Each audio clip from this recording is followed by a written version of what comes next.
Aujourd'hui, on vous parle de La Granja.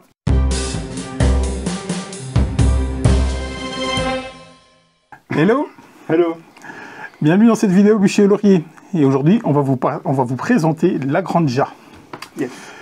Un jeu de Michael Keller, Andreas Odd Odendahl.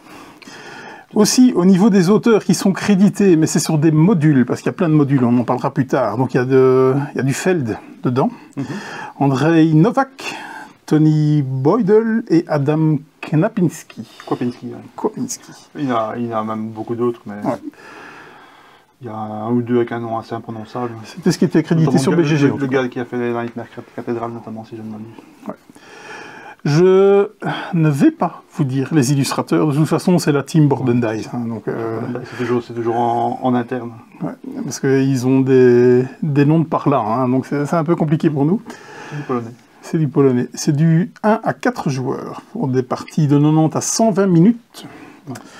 Donc Michael Keller, il nous a fait Agra, entre autres. Andreas Odd, il nous a fait Cooper Island. Deux, ils ont fait aussi Solarius Mission, ils ont fait... Le pitch. Je t'en prie. D'accord. Est-ce que tu connais le pitch? Oui, c'est marqué là. Ah, ok, vas-y. Sur les rives de l'étang... J'ai fait prendre la boîte du coup. Oui, c'est ça. Sur les rives de l'étang d'Alpic, à proximité du village d'Esporis, au cœur de la splendide île de Majorque, de petites fermes prospèrent et produisent des merveilles qui ravissent les papilles. Amoureusement construites et entretenues par leurs propriétaires, ces fermes sont toutes de vrais petits coins de paradis à la campagne, mais une seule d'entre elles pourra devenir le domaine le plus prospère, le plus célèbre et le plus respecté, et prétendent au titre suprême de La Granja. Entre Donc à autres, Majorque. à Majorque. Donc vous allez... Ça peut être à Magalouf. Ça aurait été un autre style.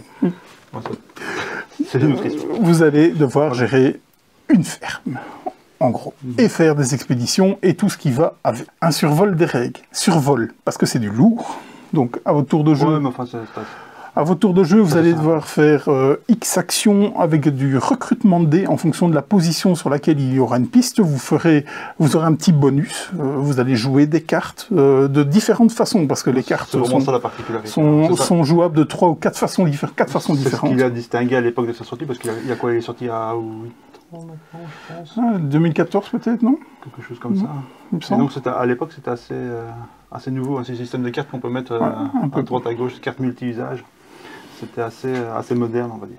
Vous allez faire produire dans vos champs, repeupler vos cochons, faire vous accoupler vos cochons, pour tout ça transformer en des ressources pour faire des contrats, des livraisons, mais aussi, avec ces livraisons, vous allez prendre place sur un espace au centre, en fonction de la valeur de la carte, pour venir placer des petits cubes et éjecter les petits camarades. C'est très très interactif au niveau du centre de la table. Vous allez pouvoir aussi faire des livraisons dans plein de marchés totalement différents qui vont vous demander un peu tout et n'importe quoi. Tout ce que vous savez produire, tout ce que vous avez, vous pourrez l'exporter pour compléter des marchés.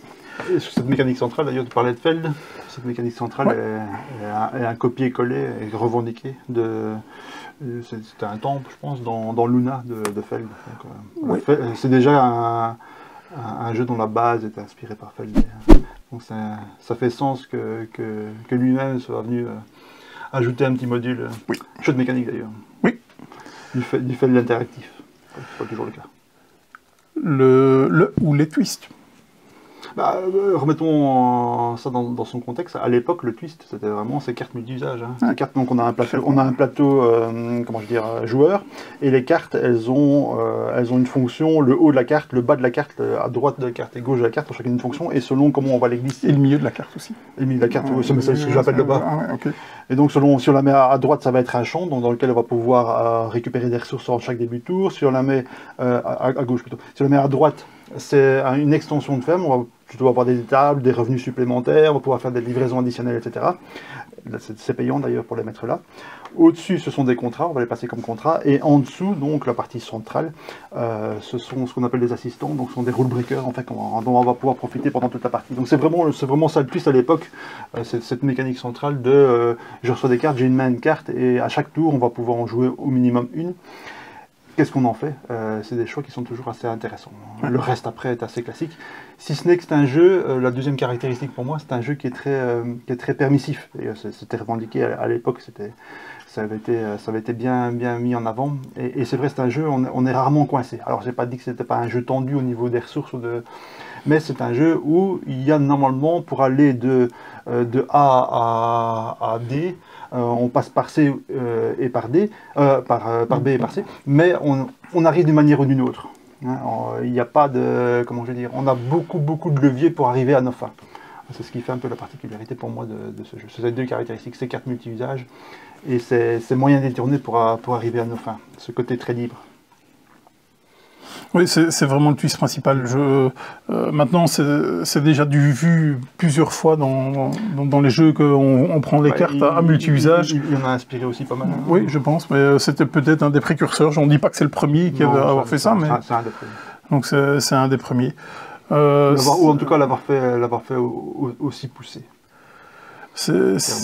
Oui, après, au niveau d'un twist, il y a ce système d'éjection qui fait que... Ils ont vraiment repris ça de Luna, donc je ne parlerai pas de twist, puisque c'est une mécanique qu'ils ont pris, qu'ils ont copié-collé.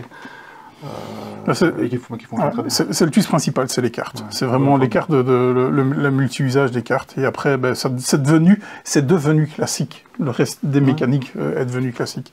Donc pourquoi on vous parle de Spielworxx? Parce que la Granja est une réédition de l'original qui était de Spielworxx à l'époque et qui avait été ramené par ici par le Pur Game.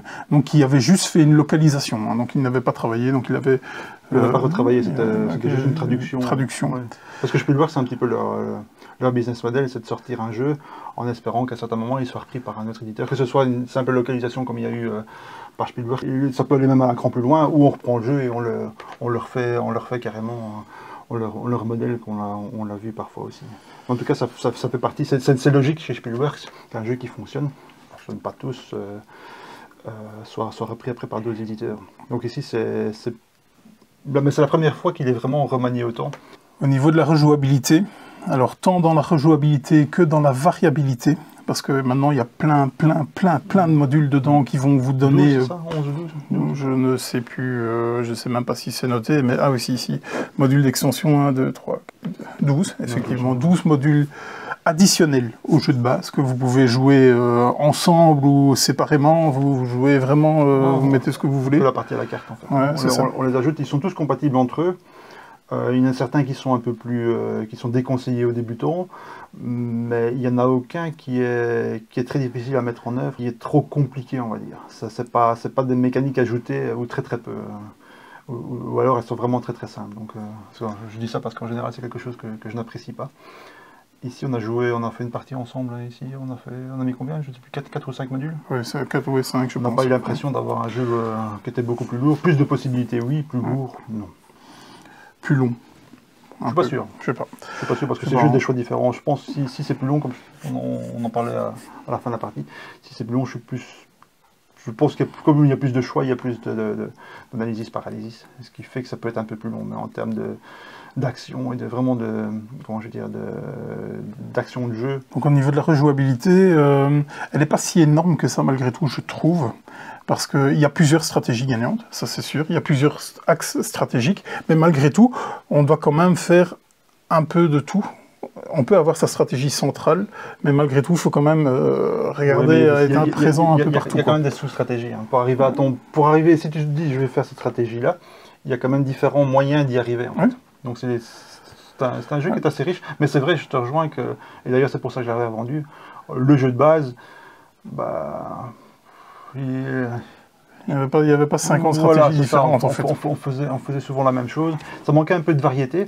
Et moi, ce qui me déplaisait un petit peu, c'était, si on joue ici avec la version de base, c'est la même chose évidemment, puisque le jeu est identique à part qu'il est plus beau, c'est qu'il était non seulement un peu répétitif, mais un peu, je veux dire, un peu trop peu satisfaisant à mon goût. J'aime bien les jeux où on fait beaucoup de choses et on développe vraiment quelque chose. J'étais toujours un petit peu frustré par ce jeu, comme pas mal d'autres. Mais ça, c'est moi. Et je dois dire qu'ici, les modules changent pas mal la donne. Ouais. Au niveau de la variabilité, alors là, allez-y. Il y a un paquet de cartes énorme.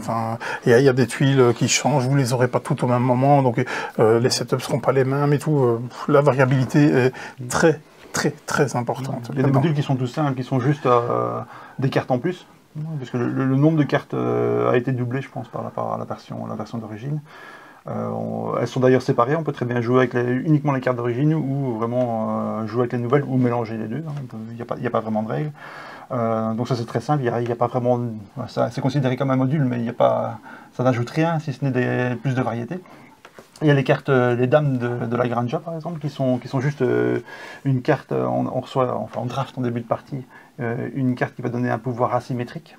Et donc on aura tous un petit pouvoir particulier qu'on va pouvoir utiliser régulièrement pendant la partie. Alors c'est des choses qui sont très très simples, et ça va jusqu'au module plus compliqué, notamment celui de Kopinski, qui est probablement celui qu'on pourrait considérer comme une extension. Et ça apporte un petit peu plus. Ce sont comment est-ce qu'ils appellent ça, les bâtiments animés, quelque chose comme ça. La traduction est très mauvaise à ce niveau-là. Ça c'est assez intéressant parce qu'on va pouvoir construire des bâtiments et ça va rajouter sur la mécanique de marché, la mécanique centrale héritée. Village. Ça va rajouter une notion de majorité. Donc nos petits cylindres qu'on va venir placer dans le marché central, on va les placer non seulement pour la valeur pour essayer d'éjecter les autres, mais aussi pour essayer d'avoir la majorité autour de ces bâtiments qui viennent se placer aux intersections des hexagones. C'est pas mal, ça rajoute une dimension à la réflexion, et c'est probablement le module qui est le plus, entre guillemets, qui complexifie un petit peu le jeu, mais pour moi dans le bon sens du terme. Le poids et la cible, c'est 3,57 sur BGG, la cible... moi j'ai toujours un doute à le mettre dans un expert, c'est clairement pas... si on peut commencer à mettre des plus partout, mais c'est de l'initié plus. Est-ce que c'est un expert pour toi? C'est un expert. Ouais. Parce qu'en fait, il est tellement permissif, c'est ça qui me fait dire on manque jugement de ressources, il y a toujours moyen de... On peut en manquer si on n'a pas bien prévu, et c'est un jeu, pour moi, ce qui le rend expert, ce qui fait basculer du côté expert, c'est qu'on peut se retrouver coincé. Pour moi, on parlait d'expert ou pas expert, ce qui le fait basculer pour moi dans la catégorie expert, c'est qu'on peut se retrouver à un certain moment coincé et avoir une machine, on a du mal de faire redémarrer. Bon, après, il faut pas très bien jouer, il faut faire des erreurs, il faut pas tenir compte de certaines choses. On n'est pas au niveau d'un Antiquity où si on dépense au dernier bois, la partie est finie. Mais voilà, on peut se retrouver dans des situations qui sont assez compliquées, ça va prendre pas mal d'inertie pour revenir au niveau des autres, et donc la partie peut se perdre là-dessus. Voilà, donc pour moi, c'est la petite chose qui peut le faire passer en expert. Maintenant, c'est pas du gros expert non plus, on est bien d'accord. De par son fait qu'il est permissif. Oui, mais ça, c'est faussement, parce qu'il reste quand même tendu, surtout avec le jeu de base. Les extensions, enfin les modules, en fait, peuvent paraître rendre le jeu plus simple, parce que ça me permet, pour la plupart, d'acquérir plus de ressources, pouvoir avoir encore plus d'options. Donc ça, on pourrait le voir comme ça. Le fait que le jeu offre plus de choses qu'il ne le faisait, où il était plus tendu dans le jeu de base qu'avec... Dès qu'on rajoute un module, on va pas parler évidemment des cartes ou ce genre de choses, ça rend le jeu un peu plus comment je vais dire, généreux. Voilà. Mais par contre, d'un autre côté, on peut le voir aussi du point de vue où ça complexifie les choix, parce qu'on a plus de possibilités. Et donc là où on réfléchissait entre B, C, D, E pour arriver à son point, on va réfléchir entre B, C, D, E, F, G, H, I, J, K, L, avant de choisir son chemin. Donc c'est plus simple d'un côté, en tout cas il enlève le côté, et si vous aimez ça, à ce moment-là, les modules sont peut-être pas intéressants pour vous, il enlève un peu de frustration qu'on peut avoir dans le jeu de base, si tant est qu'il y a de la frustration, encore une fois. D'ailleurs, les scores sont plus élevés, clairement, dès qu'on rajoute des modules. On fera beaucoup plus de points qu'on faisait avant. Mais pour quelqu'un comme moi qui aime construire quelque chose, à la fin de la partie, je suis beaucoup plus satisfait qu'avec le jeu de base. Qui était la raison principale pour laquelle je l'avais vendu. Au niveau du matériel, ben là on est sur une version Kickstarter de luxe, qu'il n'y a pas de différence avec la version retail. Donc c'est exactement la même chose, sauf qu'avec en Kickstarter, il y avait la possibilité d'avoir des modules, à savoir les points de victoire et les pièces métalliques, donc les points de victoire métalliques et les pièces métalliques, et aussi un enclos à Anne qu'on n'a pas employé, tiens.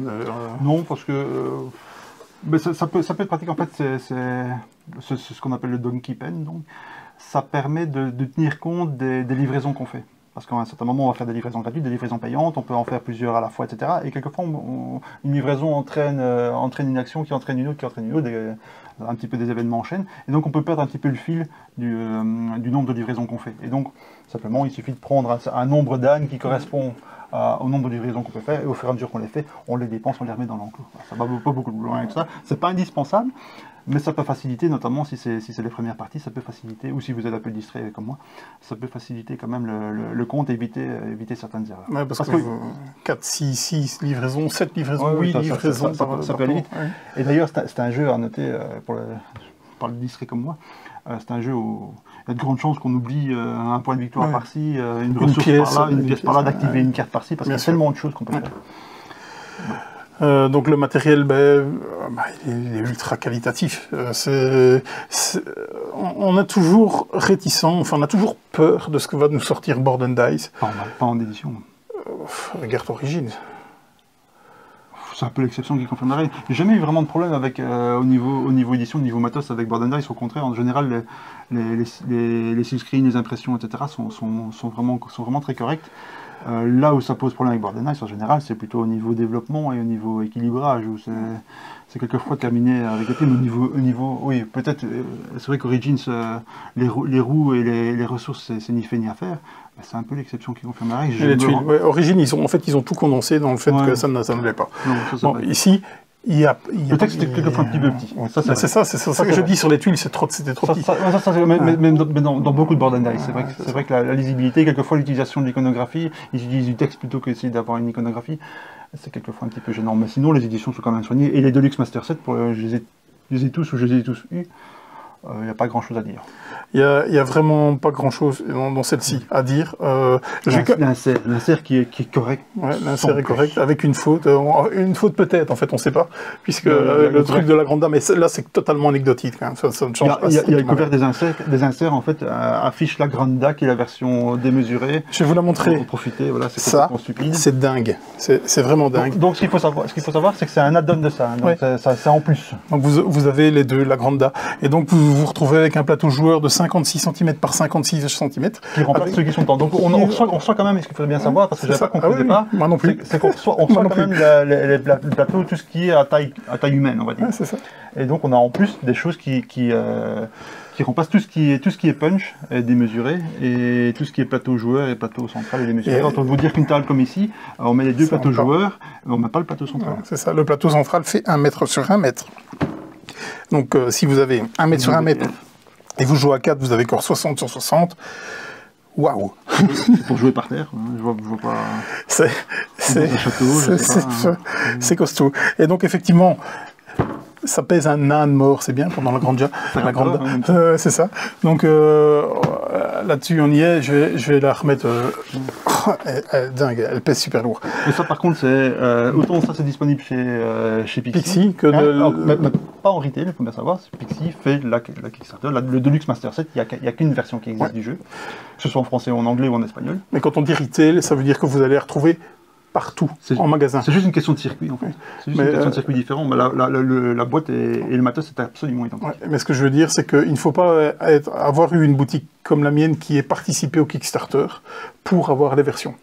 Donc à Pixie, tu peux la commander comme tu veux et tu l'auras. Pourtant, c'est pas ce qu'ils ont dit encore une fois sur BGG. Pour eux, c'était uniquement les boutiques qui avaient pledgé le jeu qui pouvaient l'avoir. Maintenant, à mon avis, c'est un print. Je suppose que Pixie a des boîtes, mais à mon avis, une fois c'est fini, je suis pas sûr qu'il y aura une réimpression. Ça peut être bien, Donc ça c'est une boîte qui vient de chez Board & Dice. Donc vous avez le logo Board & Dice et vous avez le logo Pixie avec. Ce qui n'est pas le cas de la Granda. Qui n'est pas le cas de la Granda, ou qu'il y a juste Board & Dice dessus. Ouais. Et là d'ailleurs la Granda, le dos de la boîte est en anglais. Hein.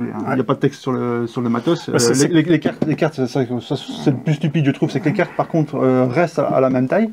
Hein, respirer pour ma vue, avoir des grandes tailles, à la limite, ça justifie un petit peu le... Mais pas du tout, donc vous allez avoir des plateaux de 60 sur 60, c'est ça? C'est ça, 56, avec les cartes format américain classique. 57,5 par 89. J'ai un peu du mal. Millimètres, évidemment. Après, on verra bien les détails, évidemment, des illustrateurs, mais à part ça... Mais justement, au niveau de l'illustration, moi je trouve ça vraiment joli. Il est clair. C'est beau. Mais c'est clair, surtout.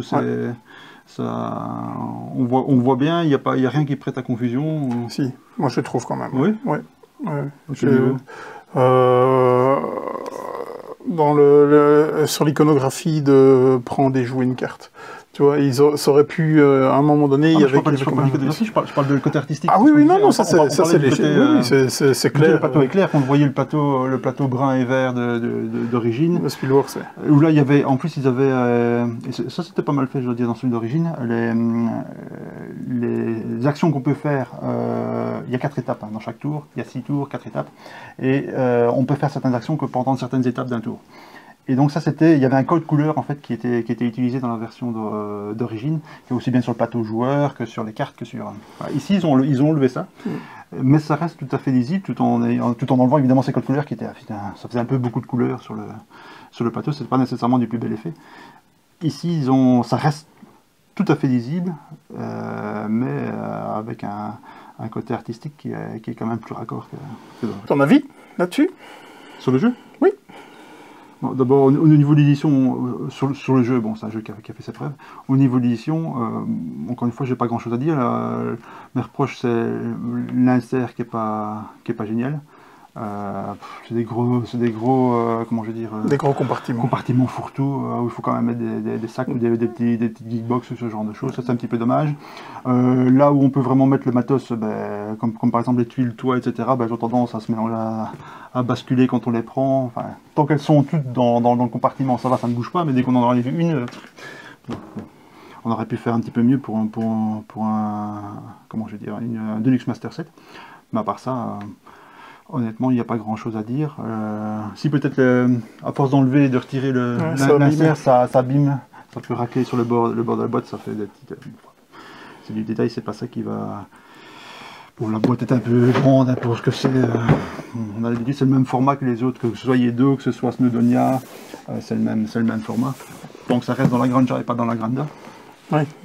Concernant le jeu lui-même, moi je vais dire franchement, si le jeu était ressorti sans les modules, j'aurais pas racheté. Clairement.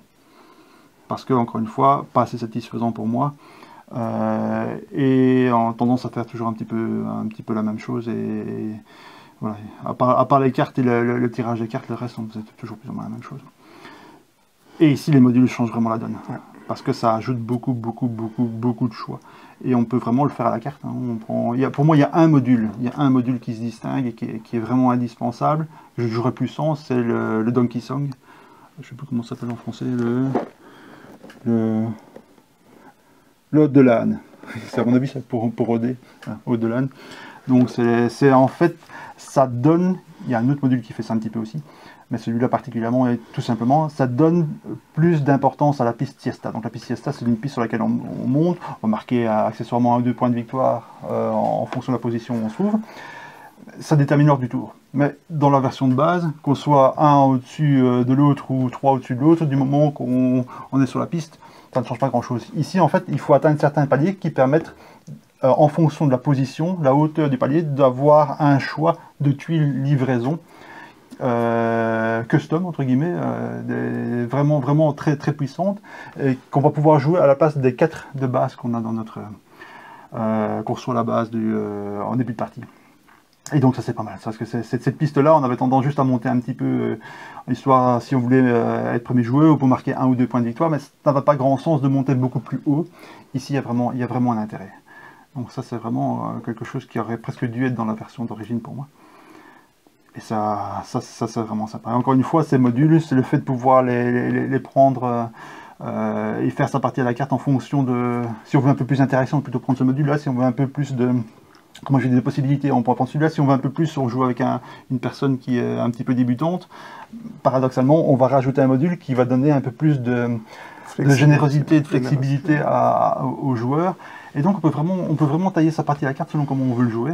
Et ça, je trouve ça particulièrement sympa. Et ça ajoute évidemment beaucoup de variété. Certains vont dire que ça enlève de la tension et de la... Comment je vais dire, ce côté tendu du jeu. Moi, par exemple, avec mon profil et le fait que j'apprécie les jeux qui sont satisfaisants, jusqu'à un certain point, pour moi, c'est que du... Mon avis là-dessus, donc il est quand même ultra positif. J'avais eu très peur quand on a commencé à dire bah, tel module, tel module, tel module. J'avais l'impression que ça allait être la foire à la saucisse et que ça allait être des cornes d'abondance totalement terribles dans les ressources. Ça a été le cas, mais surtout ils sont simples. Ouais, je te les explique au début parce qu'on a décidé ensemble des modules. Cédric n'avait aucune idée de ce que c'était ces modules. Je lui ai expliqué en 10 minutes les 12 modules, en gros. Et on a fait notre choix ensemble pour la partie. Donc ça c'est certain. Il n'y a rien de compliqué. Donc moi, quoi qu'il arrive, j'adore le jeu. J'adorais, c'était un de mes euros préférés, la Granja déjà. Voilà, c'était... Voilà. J'adorais vraiment, vraiment. Maintenant, est-ce que je vais préférer la version d'avant, enfin le mode de version de jeu d'avant et celui-là, oui, le jeu de base et celui-là. Au niveau de l'édition, ouais. Ah non, au niveau de l'édition, il n'y a pas photo. Il faudra peut-être plusieurs parties pour vraiment que je prenne plaisir avec tel ou tel module pour voir. Parce que justement, j'aimais bien cette tension parce qu'on était toujours ric-rac dans tout. Toujours. Il nous manquait toujours un truc.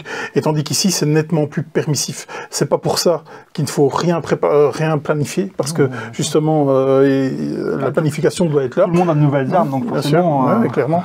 Et donc, j'ai pris beaucoup de plaisir à jouer avec certains des modules. Hein. C'était très bien, parce que chaque module ajoute un petit piment à chaque partie du jeu, parce qu'il y a énormément de parties dans le jeu. Il y a du draft 2D, il y a de l'interaction au niveau du centre, il y a des marchés, il y a la piste siesta. Eh bien, chaque module vient apporter un peu de sel, un peu de piment dans chaque partie de ce jeu qui est quand même avec énormément d'axes quand même là-dedans. C'est un jeu à combo aussi. Hein. Moi, j'avais un terrible combo qui pour finir à payer. Il faut aussi réussir à le mettre en place parce qu'étant donné qu'il y a énormément de cartes, moi j'ai eu la chance que tout s'aligne bien en tout cas. Donc c'est super satisfaisant. Est-ce que pour moi les modules étaient nécessaires? Je suis encore un peu sceptique là-dessus. Certains modules, oui, clairement, surtout sur la piste siesta, ça apporte énormément. Et donc il y a des fois on se dit, bah, tant pis, on va laisser le truc aller, on jouera moins, on jouera plus tard, on s'en fout. Tandis qu'ici, il faut vraiment essayer de monter et d'être dans les zones d'achat de ces fameuses tuiles, qui sont en fait des upgrades de vos tuiles Anne. En fait, vous aviez des tuiles Anne qui vous disaient, bah, tu montes de 2 de siesta et tu as 2 livraisons, bah, tandis que là, si vous achetez une tuile, vous allez peut-être avoir 2 de siesta, 2 livraisons, plus 2 machins, plus 2 machins. Ça change complètement le tour suivant. Clairement. Si on joue au tour suivant, en clair, vous allez jouer qu'une tuile de base. La première. Parce que non, moi j'en ai joué 2 ou 3. C'est pour ça que tu as perdu. T'as gagné sur les ressources à la fin. Combien d'écart? Pas grand-chose. 90. Ça aussi, c'est la preuve, parce qu'on a eu vraiment des stratégies 94, 91. Ah oui, totalement différents. On a fait quoi, 3 94, 91, je pense. Ouais, on a eu vraiment 3 points d'écart, il n'y avait vraiment rien. Ouais, c'était serré et ça s'est retourné sur le dernier manche. J'ai fait beaucoup plus de cartes charrettes que toi. Donc toi, tu étais vraiment axé sur les combos de ton plateau et sur le nombre de ressources que tu produisais. J'avais un combo assez violent. Tu as fait 35 à la fin avec toutes les ressources qui lui restaient après livraison. Donc c'est quelque chose qui n'aurait pas été possible avec le jeu de base.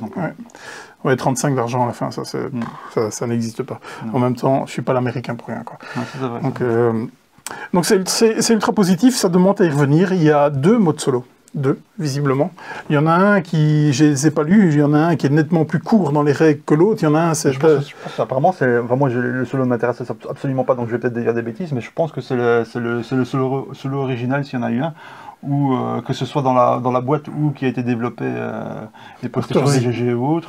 Et puis il y a un autre mode où il y a une règle additionnelle. Oui, vous avez un livret de règles et donc voilà, j'ai pas encore lu. Bon, des fois c'est trompeur.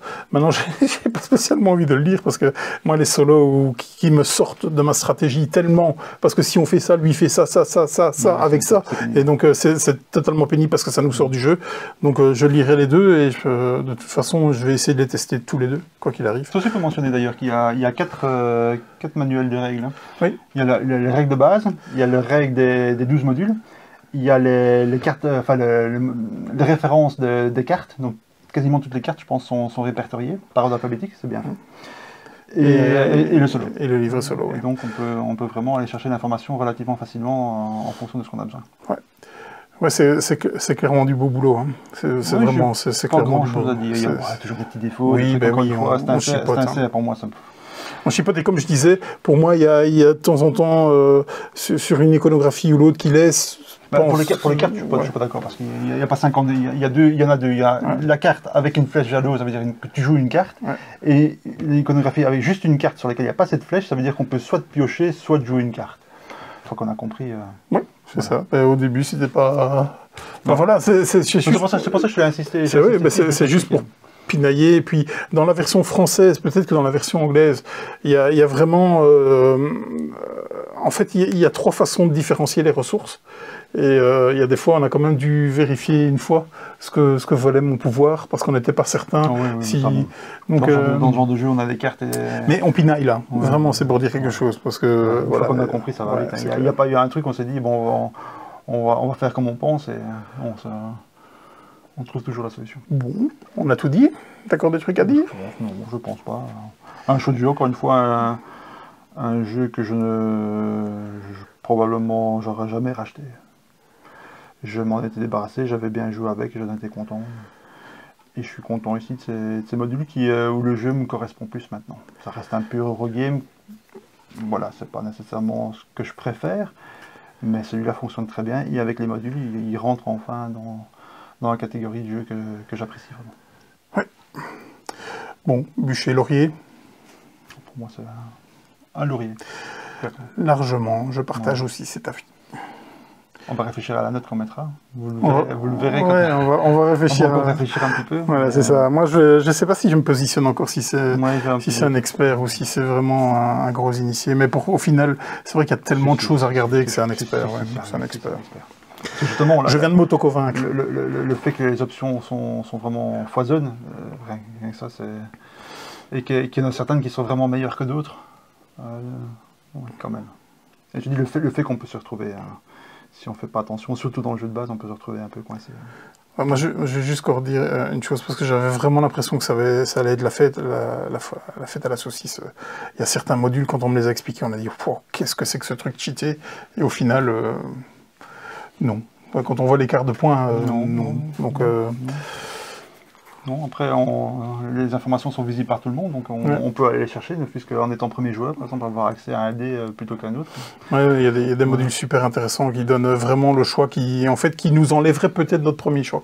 En fait, le module de Feld, avec les dés gris, des fois, on enlèverait peut-être le choix numéro 1. Ça rajoute un doute, en fait. Un choix qui serait à la base, dans le jeu de base évident, l'est beaucoup moins ici. Notamment avec celui de Feld, ou avec les villages dont je parlais, qui remplace, lui, en plus de rajouter ces villages, comme je vous ai expliqué, ces bâtiments qui viennent se placer sur le marché central, change les revenus. Donc vous avez pour chaque dé, vous avez un certain revenu, et ici vous avez des petites plaquettes qui recouvrent ces revenus, et c'est beaucoup plus polyvalent en fait, et vous avez beaucoup plus de choix. Encore une fois, les modules, c'est du choix en plus. Plus généreux, mais du choix en plus. C'est ultra validé donc. À bientôt. À bientôt. Salut.